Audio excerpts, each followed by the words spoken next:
భగవంతుడు తర్వాత భగవంతుడు అటువంటి వాడని చెప్పి ప్రజలు భావిస్తున్నారు. కానీ ఆంధ్రప్రదేశ్లో ఈ 5 సంవత్సరాల కాలంలో వ్యవస్థలన్నింటినీ నిర్వీర్యం చేసినటువంటి జగన్మోహన్ రెడ్డి ప్రభుత్వం పూర్తిగా ఆరోగ్య వ్యవస్థను కూడా పూర్తిగా ఆంధ్రప్రదేశ్లో నిర్వీర్యమైపోయింది.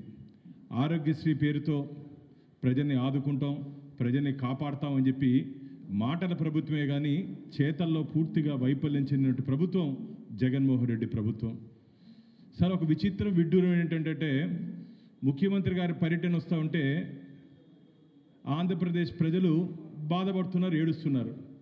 వారే కాకుండా మమ్మల్ని కూడా నరికేస్తున్నారు, మేము కూడా ఏడుస్తున్నామని చెప్పి ప్రకృతి కూడా ఆంధ్రప్రదేశ్లో విలిపిస్తూ ఉంది. ప్రకృతి కూడా విలిపిస్తూ ఉంది ఆంధ్రప్రదేశ్లో. జగన్మోహన్ రెడ్డి గారు వస్తే కొన్ని వేల చెట్లుని నరికివేయడం జరిగింది.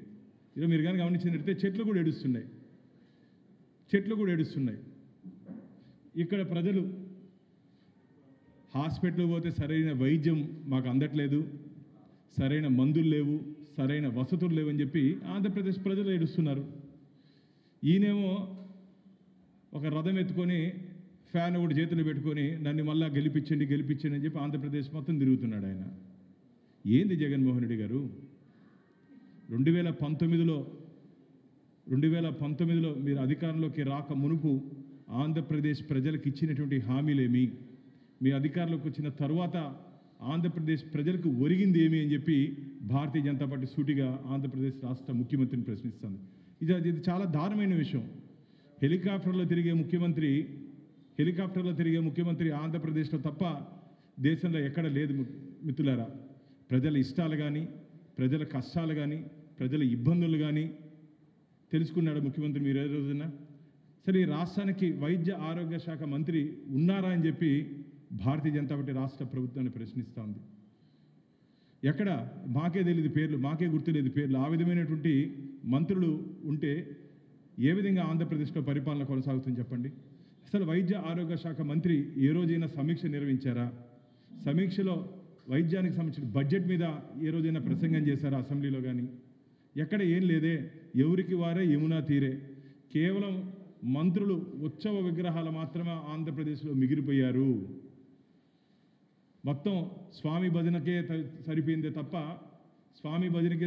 తప్ప జగన్మోహన్ రెడ్డి కళ్ళల్లో ఆనందం చూడాలనుకున్నారు తప్ప ప్రజల కాళ్ళల్లో ఆనందం చూడలేని మంత్రులు, ఎమ్మెల్యేలు ఆంధ్రప్రదేశ్ రాష్ట్రంలో దురదృష్టం మనకు మిగిలిపోయారు మిత్రులారా.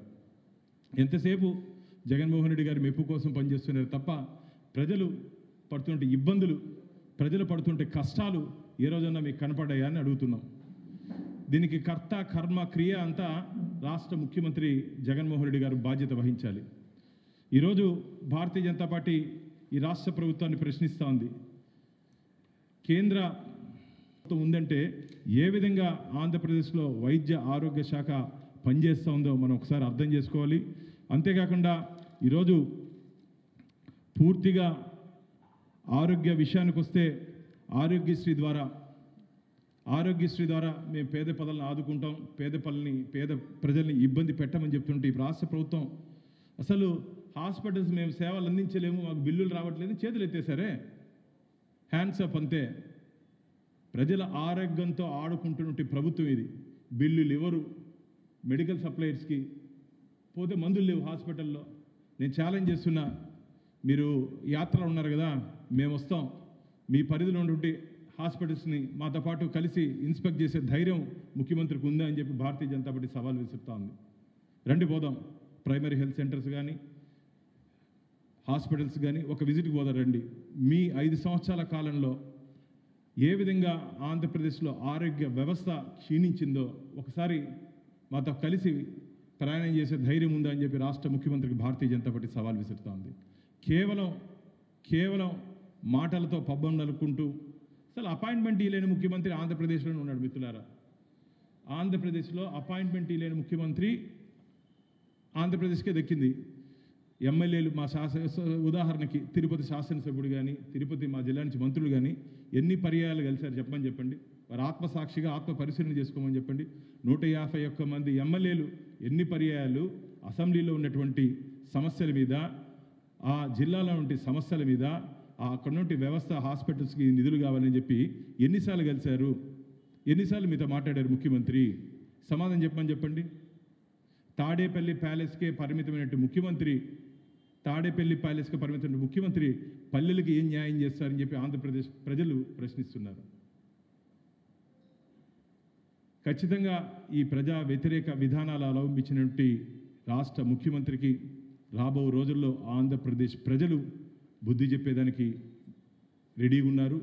ఈ 5 సంవత్సరాల కాలంలో ఆంధ్రప్రదేశ్ని ఇవన్నీ స్ట్రెచ్చర్ లేదు. పాపం మొన్నైతే నేను చూశాను, కొన్నటువంటి రోగి బంధువులు మోసుకుపోతున్నారు. అది ఈరోజు పరిస్థితి. అంబులెన్స్ లేదు మిత్రులారా. చనిపోతే దాదాపు మనందరికి గుర్తుంటుంది, చనిపోతే ఒక బిడ్డని బైక్ పైన తీసుకుపోయినటువంటి ఘటన మన కంటి ముందు ఇంకా మెదులుతూ ఉంది. ఇదా కోరుకున్నది ఆంధ్రప్రదేశ్ ప్రజలు. ఒక్కసారి అవకాశం ఇవ్వండి అని చెప్పి మొత్తం ఆంధ్రప్రదేశ్ని ప్రజల్ని ఎత్తిన తలకాయ పెట్టి పూర్తిగా పాతాళలోకంలోకి తొక్కినట్టు ముఖ్యమంత్రి జగన్మోహన్ రెడ్డి గారు. కాబట్టి వ్యవస్థల్ని నిర్వీర్యం చేసినట్టు ముఖ్యమంత్రి ఓటు అడిగే హక్కు లేదని చెప్పి భారతీయ జనతా పార్టీ భావిస్తోంది. ఈరోజు కూడా మళ్ళా అబద్ధాలు రావాలి జగన్, కావాలి జగన్ అని చెప్పి ఆంధ్రప్రదేశ్ ప్రజలు మీకు 151 స్థానాలు గెలిపిస్తే మీరు మాట నిలబెట్టుకోలేకపోయారు. ఈరోజు తిరిగి ప్రజల్లోకి వచ్చి మరోసారి అవకాశం. జగన్మోహన్ రెడ్డి గారు గతంలో 2014లో పాదయాత్ర చేశారు, 2019లో పాదయాత్ర చేశారు, ఇప్పుడు బస్సు యాత్ర చేస్తున్నారు. నెక్స్ట్ మీకు తీర్థయాత్రలే దిక్కని చెప్పి ఆంధ్రప్రదేశ్ ప్రజలు మే 13వ తేదీ ఎన్నికల శంకారంలో ఎన్నికల బూతులకు వెళ్ళి, అంటే నేను బటన్ నొక్కాను, నేను మడ్డం నొక్కాను, నా ద్వారా సంక్షేమ పథకాలు వెళ్ళాయి కాబట్టి ఆంధ్రప్రదేశ్ ప్రజలు నాకు ఓటేస్తారని చెప్పి ఒక భ్రమలో ఉన్నారు. ఆంధ్రప్రదేశ్ ప్రజలు మీరే కదా బటన్ నొక్కేది, మేము కూడా నొక్కుతాము, మీకు వ్యతిరేకంగా మేము బటన్ నొక్కుతాం మే 13వ తేదీ అని చెప్పి ఆంధ్రప్రదేశ్ ప్రజలు సిద్ధంగా ఉన్నారు. జగన్మోహన్ రెడ్డి గారు మొన్నటి వరకు సిద్ధం అన్నారు కదా. ఎస్, ఆంధ్రప్రదేశ్ ప్రజలు కూడా మిమ్మల్ని ఇంటికి పంపించడానికి సిద్ధంగా ఉన్నారని చెప్పి భారతీయ జనతా పార్టీ భావిస్తూ ఉంది. పూర్తిగా వ్యవస్థల్ని నిర్వీర్యం చేసినటువంటి జగన్మోహన్ రెడ్డి గారి పరిపాలన మాకు వద్దు అని చెప్పి ఈరోజు ఆంధ్రప్రదేశ్ ప్రజలు రావడం జరిగింది. ఈరోజు ఆయుష్మాన్ భారత్ కింద కేంద్ర ప్రభుత్వం 5 లక్షల రూపాయలు ఉచిత వైద్య సదుపాయాలు కల్పించుకునే దిశగా కేంద్ర ప్రభుత్వం ఆయుష్మాన్ భారత్ ప్రవేశపెట్టింది. 1,70,00,000 మంది లబ్ధిదారులు ఆంధ్రప్రదేశ్లో ఉన్నారు. 1,70,00,000 మంది. ఆంధ్రప్రదేశ్ ముఖ్యమంత్రి కేంద్ర ప్రభుత్వ పథకాల్ని పేరు మార్చారు తప్ప తన ప్రభావం ఏమీ లేదు ముఖ్యమంత్రికి. మామూలుగా ఎవరైనా సరే ముఖ్యమంత్రి ఏమనుకుంటారంటే 5 సంవత్సరాల కాలంలో ఒక సక్సెస్ఫుల్ సీఎం కావాలని కోరుకుంటారు. కానీ ఒక స్టిక్కర్ సీఎంగా ఆంధ్రప్రదేశ్ రాష్ట్ర ముఖ్యమంత్రి గోడల మీద మిగిలిపోయారు తప్ప ప్రజల గుండెల్లో వెళ్ళలేదని చెప్పి భారతీయ జనతా పార్టీ భావిస్తోంది. ఇది మేమేదో ప్రతిపక్ష పార్టీగానో భారతీయ జనతా పార్టీ అధికార ప్రతినిధిగా మాట్లాడట్లా.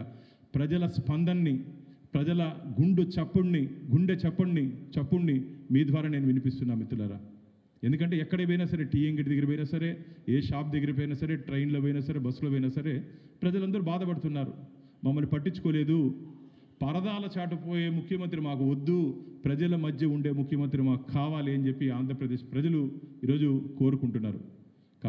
కాబట్టి రాబో రోజుల్లో ఖచ్చితంగా ఆంధ్రప్రదేశ్లో భారతీయ జనతా పార్టీ 6 పార్లమెంట్ స్థానాల్లో 10 అసెంబ్లీ స్థానాల్లో గెలవబోతున్నాం.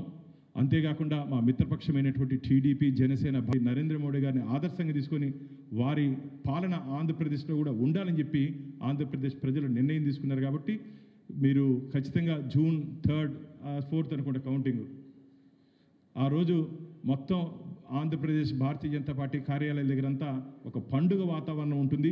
దీపావళి ముందే వస్తుందని చెప్పి భారతీయ జనతా పార్టీ భావిస్తూ ఉంది. థ్యాంక్ యూ అన్న.